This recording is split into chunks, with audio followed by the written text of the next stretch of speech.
Good day everyone. I just get vaccinated. Johnson & Johnson's Janssen. Actually, before pa ako na vaccine, ang daming nagtatanong sa akin, especially I'm part of the HR department. Every time may pumupunta sa akin na empleyado or kahit family ko or friends, tinatanong talaga nila ako if I'm willing to be vaccinated. And I answered yes.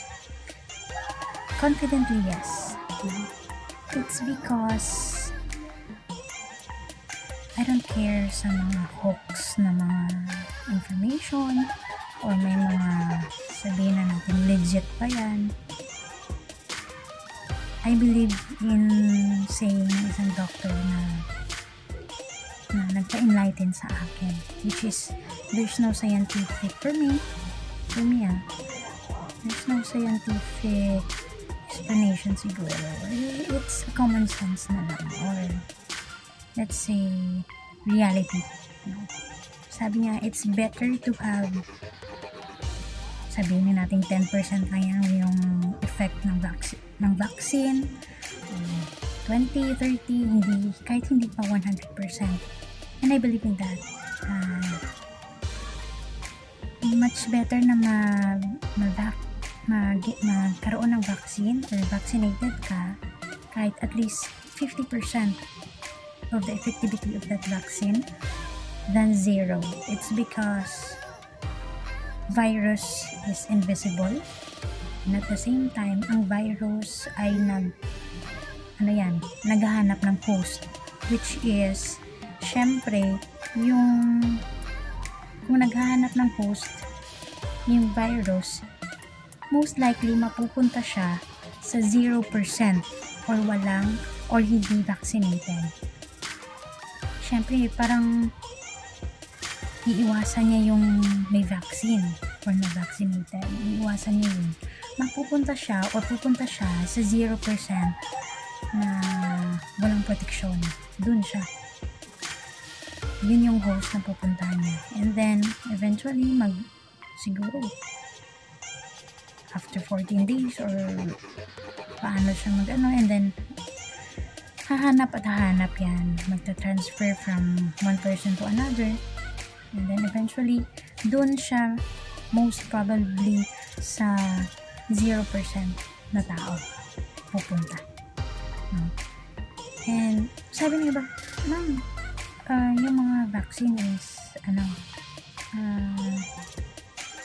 nito lang na-discover or nito lang ginawa. So there's no hindi pa alam kung ito ba is effective for the whole time na buhay ka, o may nagsasabi na 2 years mamamatay ka. Okay, hindi naman tayo immortal, mamamatay tayo. Sabi ng iba 2 years daw mamamatay yung na vaccine na something ganito ganyan. Siguro masasabi ko lang is lahat tayo ay mamamatay.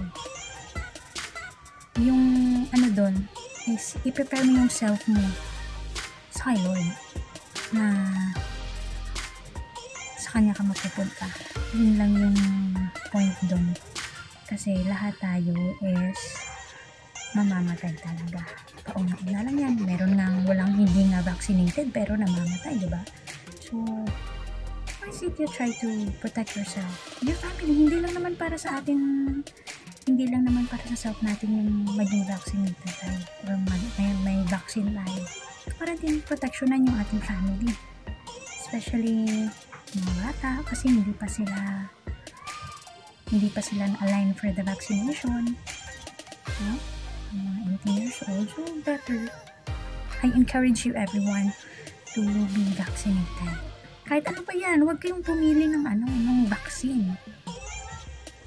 Sabi ko nga, kahit ano pang vaccine yan, at least if we have those percentage na magkaroon tayo ng protection sa katawan natin for that virus, kahit ano pa yung delta, beta, or whatsoever pa yan, alpha, omega, kahit pa paano may protection tayo sa self natin. Yun lang, I'm happy, no? Nagka-walk-in ako. Nagka-walk-in ako na vaccine. And thankful din ako kasi tulog pa ako. 1 PM tulog pa ako basta Saturday and Sunday.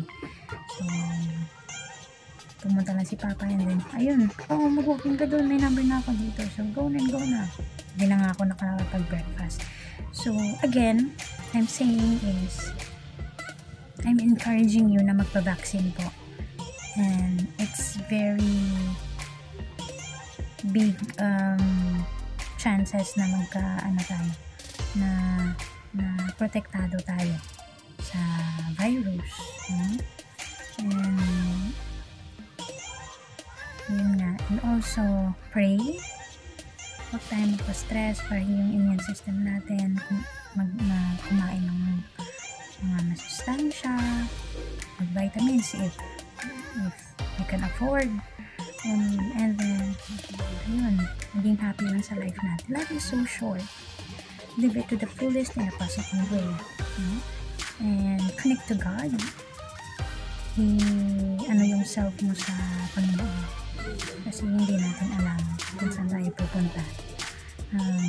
Prepare yourself to accept God as your Savior. Okay? And again, magpa-vaccine po kayo. Very happy po ako ngayon. Very happy ako with my mom.